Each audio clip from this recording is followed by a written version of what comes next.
Charles Martel was a Frankish statesman and military leader who, as Duke and Prince of the Franks and Mayor of the Palace, was de facto ruler of Francia from 718 until his death. The son of the Frankish statesman Pepin of Herstal and a noblewoman named Alpaida, Charles successfully asserted his claims to power as successor to his father as the power behind the throne in Frankish politics. Continuing and building on his father's work, he restored centralized government in Francia and began the series of military campaigns that re-established the Franks as the undisputed masters of all Gaul. After work to establish a unity in Gaul, Charles's attention was called to foreign conflicts, and dealing with the Islamic advance into Western Europe was a foremost concern. Arab and Berber Islamic forces had conquered Spain, crossed the Pyrenees, seized a major dependency of the Visigoths, and after intermittent challenges, under Abdul-Rahman al-Ghafiqi, Governor-General of Al-Andalus, advanced toward Gaul and on Tours, the holy town of Gaul, in October 732. The army of the Umayyad Caliphate led by al-Ghafiqi met Frankish and Burgundian forces under Charles in an area between the cities of Tours and Poitiers, leading to a decisive, historically important Frankish victory known as the Battle of Tours, ending the last of the great Arab invasions of France, a military victory termed brilliant on the part of Charles. Charles further took the offensive after Tours, destroying fortresses at Agde, Béziers and Maguelone, and engaging Islamic forces at Nîmes, though ultimately failing to recover Narbonne or to fully reclaim the Visigoths Narbonnensis. He thereafter made significant further external gains against fellow Christian realms, establishing Frankish control over Bavaria, Alemannia, and Frisia, and compelling some of the Saxon tribes to offer tribute.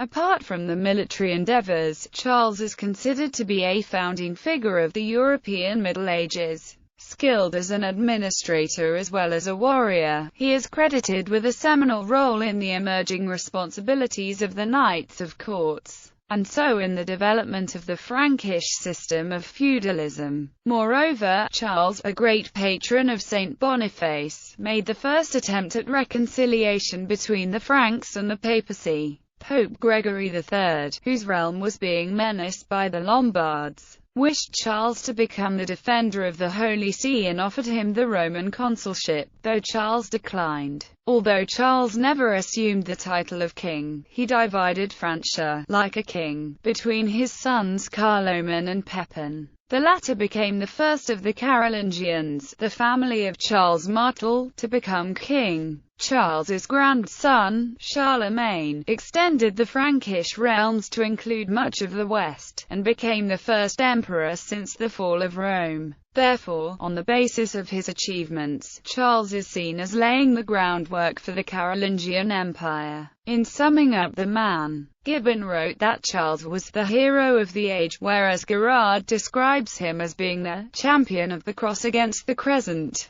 Background: Charles was the son of Pepin of Herstal and his second wife Alpaida. He had a brother named Childebrand, who later became the Frankish Dux of Burgundy. In older historiography, it was common to describe Charles as illegitimate. This is still widely repeated in popular culture today. But polygamy was a legitimate Frankish practice at the time, and it is unlikely that Charles was considered illegitimate. It is likely that the interpretation of illegitimacy is an idea derived of Pepin's first wife's desire to see her progeny as heirs to Pepin's power. After the reign of Dagobert I, the Merovingians effectively ceded power to the Pippinids, who ruled the Frankish realm of Austrasia in all but name as mayors of the palace. They controlled the royal treasury, dispensed patronage, and granted land and privileges in the name of the figurehead king. Charles's father, Pepin, was the second member of the family to rule the Franks. Pepin was able to unite all the Frankish realms by conquering Neustria and Burgundy. He was the first to call himself Duke and Prince of the Franks, a title later taken up by Charles.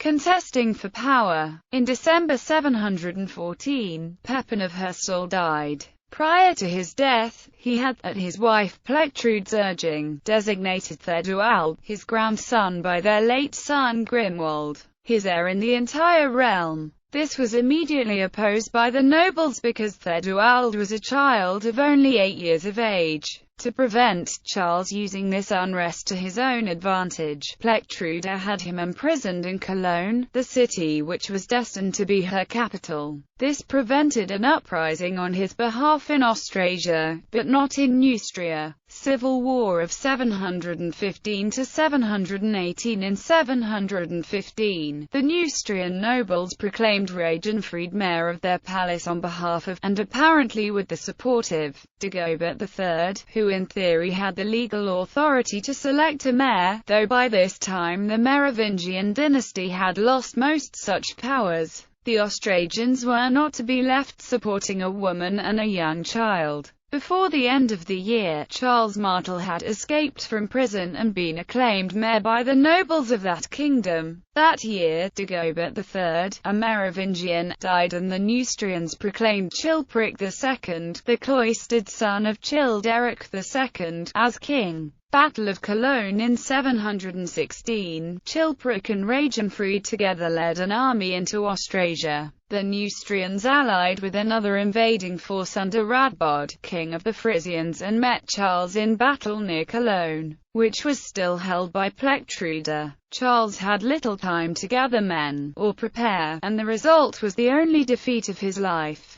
The king and his mayor besieged Plectrude at Cologne, where she bought them off with a substantial portion of Pepin's treasure. Then they withdrew. Battle of Amblève. Charles retreated to the mountains of the Eifel to gather men and train them. Having made the proper preparations, he fell upon the triumphant army near Malmedy as it was returning to its own province, and, in the ensuing Battle of Amblève, routed it. The few troops who were not killed or captured fled. In this battle Charles set a pattern for the remainder of his military career. He appeared where his enemies least expected him, while they were marching triumphantly home and far outnumbered him. He also attacked when least expected, at midday, when armies of that era traditionally were resting. Finally, he attacked them how they least expected it, by feigning a retreat to draw his opponents into a trap. The feigned retreat, next to unknown in Western Europe at that time, it was a traditionally Eastern tactic, required both extraordinary discipline on the part of the troops, and exact timing on the part of their commander. Charles, in this battle, had begun demonstrating the military brilliance that would mark his rule. The result was an unbroken victory streak that lasted until his death. Battle of Annecy. After the victory at Amblève, Charles took time to rally more men and prepare. By the following spring, Charles had attracted enough support to descend in full force on the Neustrians. He chose the time and location. Charles eventually followed them and dealt him a serious blow at Vancy on the 21st of March 717. He pursued the fleeing king and mayor to Paris, before turning back to deal with Plectrude and Cologne. He took her city and dispersed her adherents, but allowed both Plectrude and the young Theoduald to live and treated them with kindness, unusual for those times, when mercy to a former jailer, or a potential rival, was rare. On this success, he proclaimed Clotaire IV king of Austrasia in opposition to Chilperic and deposed the Archbishop of Reims, Rigobert, replacing him with Milo, a lifelong supporter. Consolidation of Power. After subjugating all Austrasia, he marched against Radbod and pushed him back into his territory, even forcing the concession of West Frisia. He also sent the Saxons back over the Weser and thus secured his borders, in the name of the new king Clotaire, of course. In 718, Chilperic responded to Charles's new ascendancy by making an alliance with Odo the Great, the Duke of Aquitaine, who had made himself independent during the civil war in 715, but was again defeated, at the Battle of Soissons, by Charles. Chilperic fled with his ducal ally to the land south of the Loire and Ragenfried fled to Angers. Soon Clotaire IV died and Odo gave up on Chilperic and, in exchange for recognizing his dukedom, surrendered the king to Charles, who recognized his kingship over all the Franks in return for legitimate royal affirmation of his mayoralty, likewise over all the kingdoms. Foreign wars of 718 to 732. The ensuing years were full of strife. Between 718 and 723, Charles secured his power through a series of victories. He won the loyalty of several important bishops and abbots, he subjugated Bavaria and Alemannia, and he defeated the pagan Saxons. Having unified the Franks under his banner, Charles was determined to punish the Saxons who had invaded Austrasia. Therefore, late in 718, he laid waste their country to the banks of the Weser, the Lippe, and the Ruhr. He defeated them in the Teutoburg forest. In 719, Charles seized West Frisia without any great resistance on the part of the Frisians, who had been subjects of the Franks but had seized control upon the death of Pippin. Although Charles did not trust the pagans, their ruler, Aldegisel, accepted Christianity, and Charles sent Willibrord, Bishop of Utrecht, the famous apostle to the Frisians, to convert the people. Charles also did much to support Winfried, later Saint Boniface, the apostle of the Germans, when Chilperic II died the following year. Charles appointed as his successor the son of Dagobert III, Theuderic IV, who was still a minor, and who occupied the throne from 720 to 737. Charles was now appointing the kings whom he supposedly served, while fainéants who were mere puppets in his hands.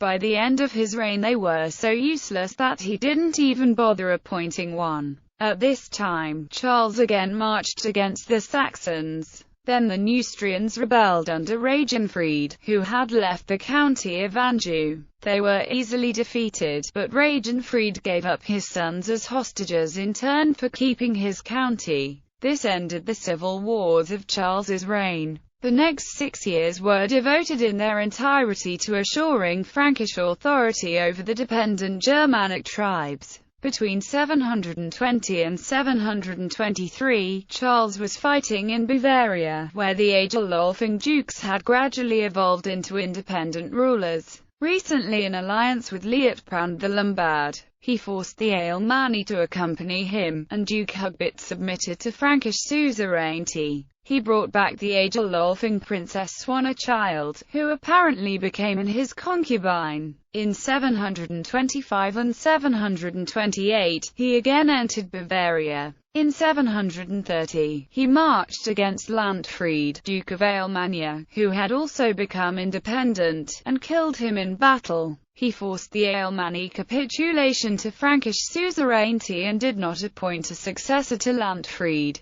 Thus, southern Germany once more became part of the Frankish kingdom, as had northern Germany during the first years of the reign. By 731, the realm secured, Charles began to prepare exclusively for the coming crises from the south and west. Prelude to Tours. Lead up. By 721, the Emir of Córdoba had built up a strong army from Morocco, Yemen, and Syria to conquer Aquitaine. The large duchy in southwest Gaul was nominally under Frankish sovereignty, but in fact was almost independent under Odo the Great, Duke of Aquitaine. Since the Merovingian kings had lost power, the invading Muslims besieged Toulouse, then Aquitaine's most important city, and Odo immediately left to find help. Returning 3 months later, Odo was in time to prevent the city's surrender and defeated the Muslim invaders on June 9, 721, at the Battle of Toulouse.